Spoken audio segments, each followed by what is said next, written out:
Salve, sono qui per presentarvi, seppur brevemente, il mio ultimo libro, La banda Franco, conflitto civile, strategie criminali, mobilitazione politica nel Mezzogiorno interno, 1860-1865, edito da Rubettino Editore. È un saggio che si inserisce in un filone di studi molto prolifico degli ultimi anni, cioè quello del brigantaggio post-unitario, e ne narra le vicende da una prospettiva territoriale, se vogliamo periferica, quella del circondario di Lago Negro, uno dei 4 circondari lucani, circondario nel quale agì prevalentemente la banda in questione, cioè la banda Franco, dalla fine del 1861 alla fine del 1865. Il libro, partendo dalle reazioni borboniche che scoppiarono nel Lago Negrese in concomitanza del plebiscito del 1860, esamina le radici politiche che portarono alla formazione delle bande, rintracciando una netta linea di continuità tra sbandatismo, fallimento dei tentativi reazionari e nascita del brigantaggio post-unitario. Politicità, seppur debole, del brigantaggio nel Lago Negrese, che si rintraccia anche in altri elementi, ad esempio i primi 3 capobanda attivi nel Lago Negrese erano tutti soldati sbandati, mi riferisco ad Antonio Maria De Luca, alias Scaliero, Alessandro Marino e Antonio Franco. Questi ultimi 2, Alessandro Marino e Antonio Franco, ogni volta tra l'altro che rivendicarono le proprie azioni, lo fecero autodefinendosi soldati di Francesco II. Analizzata la formazione delle bande, la narrazione si sviluppa, se vogliamo, su 2 assi intrecciati tra di loro.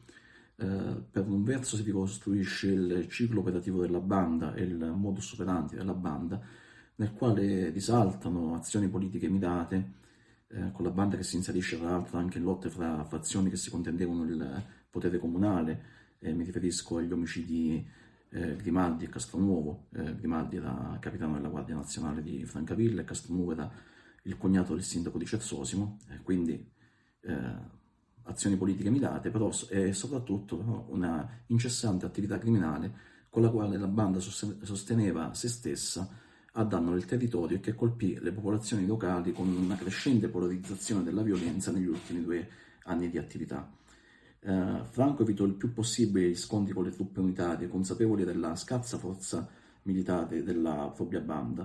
Adottò la tecnica della frammentazione della banda, dividendo i suoi uomini in maniera tale che risultassero difficilmente individuabili sul territorio, e trovò rifugi in boschi, grotte e soprattutto presso manutengoli. Basta pensare che il solo tribunale militare di Potenza, o meglio i 2 tribunali militari, quelli di Potenza e quelli di Calabria e Citra, tra il 1863, dal settembre del 63 alla fine del 1865, processarono 131 persone per complicità in relazione alla banda Franco.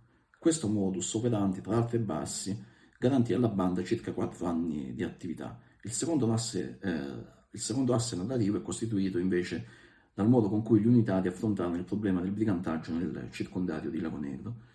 La repressione delle reazioni del 1860 garantì un lungo periodo di calma che dispiegò i suoi frutti per quasi tutto il 1861. A differenza di quanto accadde in altre zone lucane, nel Lago Negrese gli episodi di brigantaggio aumentarono solamente sul finire del 1861 e all'inizio del 1862. Il territorio, tra l'altro, era scarsamente presidiato da forze militari che erano concentrate soprattutto nella zona del Melfese e del Vulture. Partendo dalle difficoltà incontrate dagli unitari nel controllo del territorio, con il manifestarsi dei primi episodi di brigantaggio, il testo si sofferma sulle misure intraprese per rendere efficace la lotta al fenomeno. Ampio spazio è dedicato sia alle misure di controinsurrezione sia al tentativo di creare consenso intorno alla lotta al brigantaggio. La legge Pica, con l'istituzione dei tribunali militari, il riassetto delle forze sul territorio, la messa in campo delle direttive del generale per le vicine e la lotta al manutengolismo, dopo le difficoltà iniziali resero più efficace l'azione militare di contrasto al brigantaggio.